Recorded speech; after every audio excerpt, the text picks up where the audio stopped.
na nossa vida. Bom dia, Gabi. Bom tê-la aqui. Para começar, eu quero contar um caos que aconteceu comigo na semana passada, né? Quando eu não estou em viagem e eu estou em São Paulo, eu tento ir à missa diária, né? Com a minha família, com o Arthur, com a Bibi. Na semana passada eu estava numa semana muito difícil de trabalho. E a Bibi, ela vem, a minha filha, né? Ela vem numa progressão de se aproximar da fé junto com a gente, de ir à igreja, enfim. E aí, um dia à noite, eu estava trabalhando, era um dia que eu precisei trabalhar até tarde, e ela chegou na sala e falou assim: mamãe, eu quero ir à missa. Aí eu, oi? E era durante a semana, porque domingo, religiosamente, a gente vai. Mas durante a semana, não. Nem sempre, né? E ela nunca... O meu combinado com ela é ir aos domingos, mas durante a semana não há uma obrigatoriedade dela ir. Aí eu olhei pra ela e falei, é? Só que a mamãe tá corrida, a mamãe não pode ir agora à noite, tô trabalhando. Ela falou, então tá, então eu vou sozinha. Aí eu falei, você vai sozinha? Por um instante, uma coisa divina mesmo, eu falei, eu preciso ir com ela. Porque se eu quero fazer ela entender a hierarquia das coisas, eu tenho que ser o primeiro exemplo. E aí eu coloquei a roupa ali em 2 minutos, a igreja é muito perto aqui de casa, e nós fomos. E aí no caminho, eu agradeci. Eu falei, filha, muito obrigada, primeiro por você ter me chamado, né? E segundo por ter provocado em mim uma reflexão muito importante. Ela, como assim, mãe? Eu falei, porque eu costumo dizer nas minhas mentorias que existe uma hierarquia nas nossas escolhas. Ou seja, a gente precisa hierarquizar os pilares da nossa vida e tomar decisão diante delas de acordo com aquilo que é mais importante. E ela falou, o que é mais importante? Eu falei, quando você pensa numa pirâmide, quem está aqui no topo, né? Deus, né? Pelo menos isso na nossa crença aqui.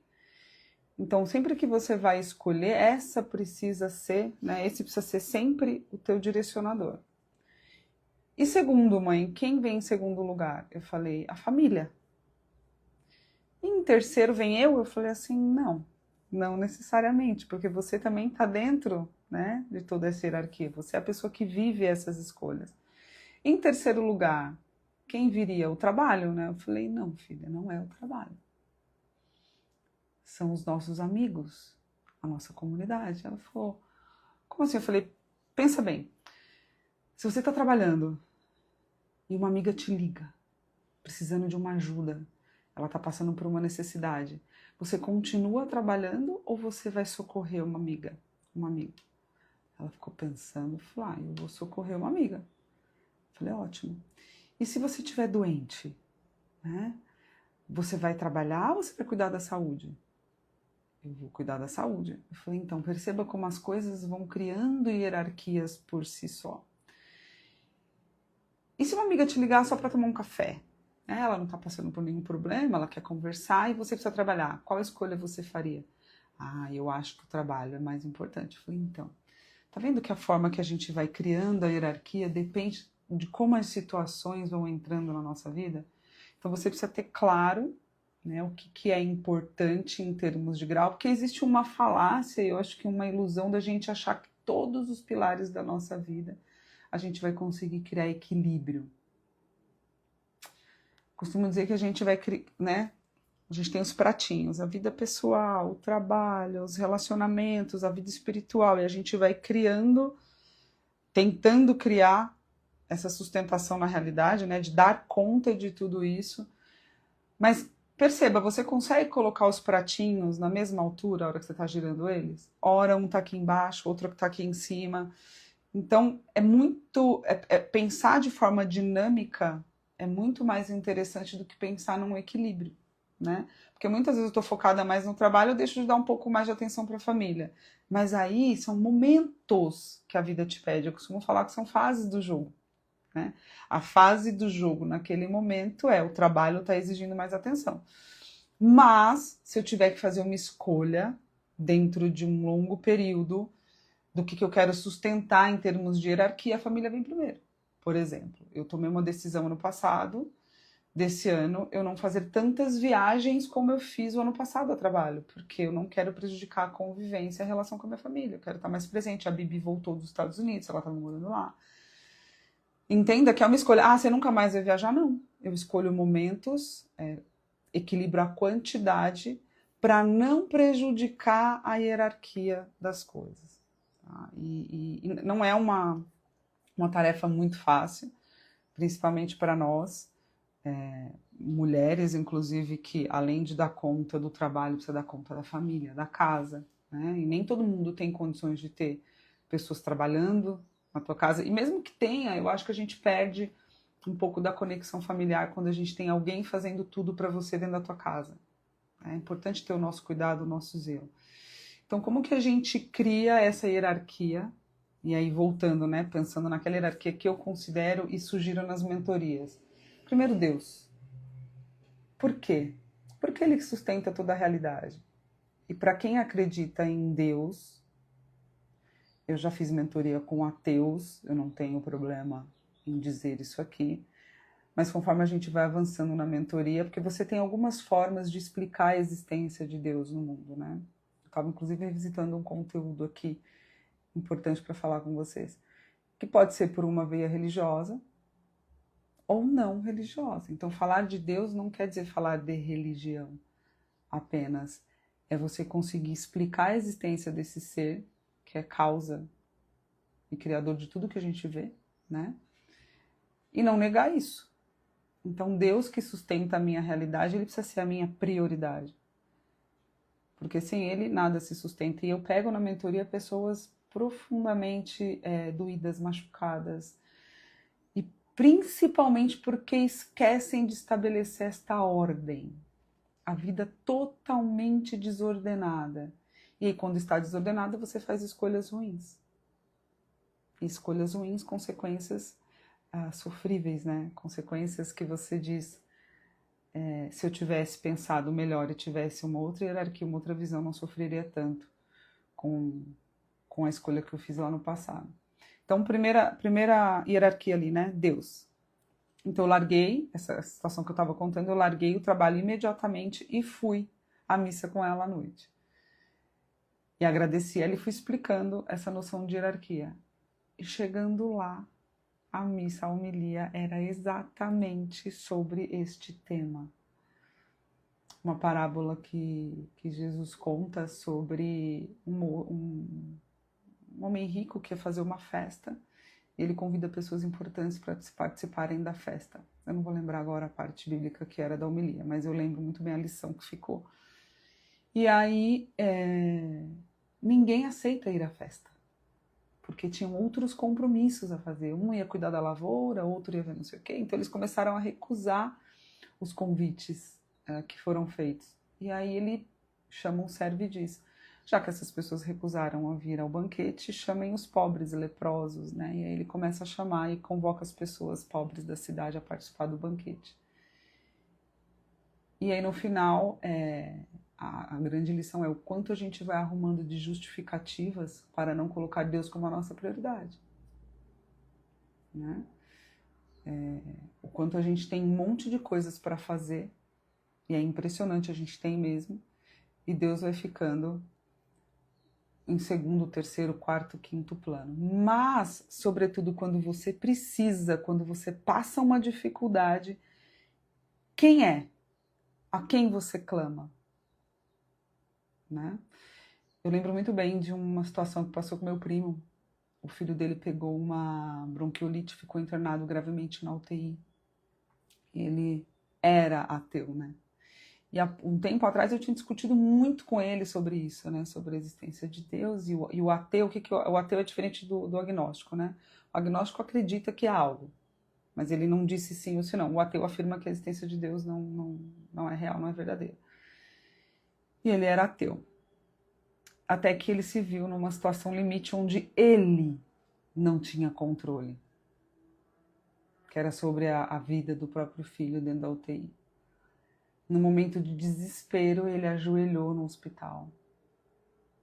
O filho dele, de fato, teve uma situação bem grave, a família inteira entrou em oração, enfim. Ele ajoelhou no meio do hospital e começou a chorar desesperadamente para Deus salvar a vida do filho dele. Pensa, e depois desse dia, aí eu conversando com ele, aí o Bielzinho ficou bem, tudo. O Rael, filho dele. E aí eu perguntei para ele, e aí, Rafa, como foi esse encontro com Deus naquele momento? Porque você pode continuar afirmando que não foi uma ação divina que trouxe teu filho de volta, não tem problema, mas a tua relação pessoal com aquela situação. E ele falou, Carol, eu não consigo mais usar aqueles argumentos que eu usava para não explicar a existência de Deus, porque o que eu senti naquele momento é inexplicável. Eu falei, pois é. Então perceba que a gente, se tomar consciência da hierarquia das coisas, a gente não precisa esperar essas situações limites acontecerem para a gente criar uma reconexão divina, né? E o conhecimento faz isso porque a gente não é capaz de amar aquilo que a gente não conhece. E para amar a Deus, a gente precisa conhecê-lo.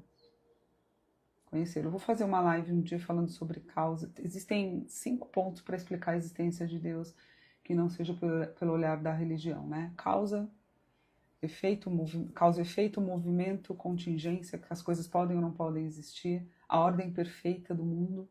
Existe uma ordem, uma inteligência que organiza tudo e você não tem como explicar, porque não tem o dedo do homem, existe uma inteligência suprema aí, fazendo tudo. Então existem muitos pontos da gente explicar a existência de Deus, eu quero fazer isso numa live. Uma live mais profunda, eu acho que essa live vai para o YouTube, que ela é muito mais conceitual, mais teórica, mais técnica. Mas se você procurar conhecê-lo, é muito difícil você não passar a amá-lo verdadeiramente. E por que a família vem em segundo lugar? Né? Família nuclear, família de casa. Depois a família de amigos, família mais próxima. Porque a família é o único meio que você tem de exercer o teu sacrifício. De doar o teu amor. Para depois doar para fora. Que adianta eu fazer bem para vocês que estão me assistindo e destratar minha família em casa? Qual o sentido que isso faz? E a família nuclear é onde tudo começa, né? Onde a gente procria, onde a gente gera novas vidas, onde a gente educa nossos filhos dentro dos valores, sejam eles morais, religiosos. É ali que tudo acontece, né? Nosso filho começa a ter contato com o mundo depois.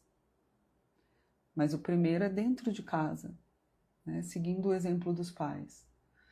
Então é muito importante a gente entender onde está o lugar da família. E infelizmente hoje a gente vê a família se destituindo. E aí tem falas que eu acho que são falas ruins, né? De pessoas que jogam contra a importância da família. Eu não acho que a família sanguínea, ela tem uma hierarquia por ser sanguínea, obviamente, mas o amor revelado de Deus é por todos. É por todos. Então a gente ama a família para amar os demais. Né? O exercício de amor começa em casa. E eu não preciso excluir, as coisas não são excludentes, ou eu amo a família, ou não amo a família, ou eu amo a família, ou amo os amigos. Não. O amor, ele reverbera e gera essa ressonância em todo lugar. Aí vem a família, amigos, vem saúde. O trabalho, interessante que, olha só, parece um paradoxo, né? O trabalho é uma das coisas que eu faço na minha vida que me toma a maior parte do tempo, perfeito? Mas em grau de importância ela vem quase por último. O pilar do trabalho vem quase por último. Por quê? Porque ele está ali, em certa medida, primeiro, para a nossa subsistência, não tem como negar isso, hoje todo mundo, de certo modo, precisa trabalhar para se manter.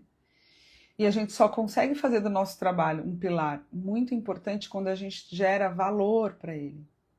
Que aí é onde eu chego agora com a nossa vocação.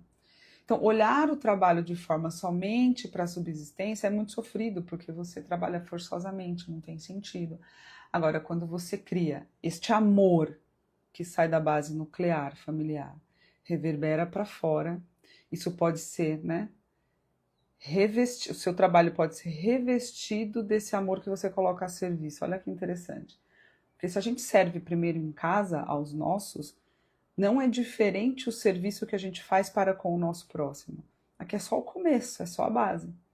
Então olha como o trabalho, ele ganha força, ele ganha importância quando você coloca esse senso de amor e servidão. Mas ainda assim, na hierarquia das coisas, ele está ali numa camada mais superior, é menos superior do que Deus, família, relacionamentos. Na mentoria eu trato de 4 pilares, né? Eu falo sobre o pilar espiritual, sobre o pilar pessoal, onde entra saúde, finanças, estudo. Falo do pilar relacional, então como que estão as suas relações, seja em casa, com os teus amigos, né? E o pilar profissional. E aí eu ajudo essa pessoa a criar e fazer melhores escolhas dentro desses pilares. Lembra que eu falei no começo da live, se você souber com clareza a hierarquia, e aí você vai saber escolher de acordo com as situações que a vida vão te apresentar. Então, eu tenho que entregar um projeto gigante, se eu não entregar, muitas pessoas serão impactadas e hoje eu estou indisposta para trabalhar. O que eu faço? Dane-se o projeto? Perceba que aqui eu estou avaliando um caso particular. E por que a gente se revolta muito com a internet hoje em dia? Porque a internet geraliza, ela universaliza as coisas, ao invés dela julgar no particular. Porque nem toda regra serve para tudo. Então eu tenho que extrair um caso em particular e discutir aquele caso para saber qual decisão tomar. Só que é impossível fazer isso no discurso de internet, né? Então por isso que a gente vive essa polaridade. Então se eu estou doente, um pouco doente, tenho um projeto gigante para entregar e sinto que eu tenho condições, se eu fizer aquela força de dedicar mais horas para cumprir com o meu dever, eu faço isso. Então perceba que neste caso o trabalho ele veio acima da saúde porque ali ainda havia circunstâncias, analisando esse caso particular, de fazer essa entrega. Então a gente precisa saber escolher a partir da nossa razão e fazendo. Você tem lá direcionadores, né? Que é a tal da hierarquia. Quando as situações entram, você usa a sua razão para atribuir valor àquilo e tomar a tua decisão. Um outro ponto que eu queria colocar aqui. Vocês já pararam para pensar no sinal da cruz, né? Na simbologia da cruz? Uma delas que eu vou trazer aqui, eu espero que vocês não esqueçam, é que a linha reta da cruz, ela fala da nossa história, da parte temporal. Eu nasci, eu morri, ok?